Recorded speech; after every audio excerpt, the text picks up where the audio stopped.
आसा पर्तगाळी जिवोत्तम मठ पैगिणी काणकोण आनी हांगा 28 तारखेक मठाचे 550th एनिवर्सरी खातीर आमच्या देशाचे प्रायम मिनिस्टर नरेंद्र मोदीजी येवपाचे आसात आनी तेजे खातीर थंय फाटल्यान 3 हेलिपॅड बांदलेले आसात।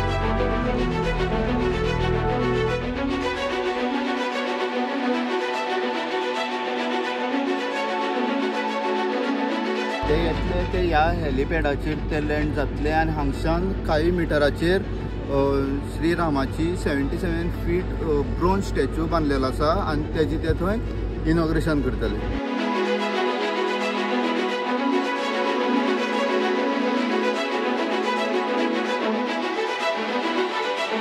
आनी ही श्रीरामांची मूर्ती जी 77 फीट टॉल आसा आनी ब्रोंजा पासून केल्ली आसा हेजी ते दिसा प्रायम मिनिस्टर येवन इनॉग्रेशन करतले।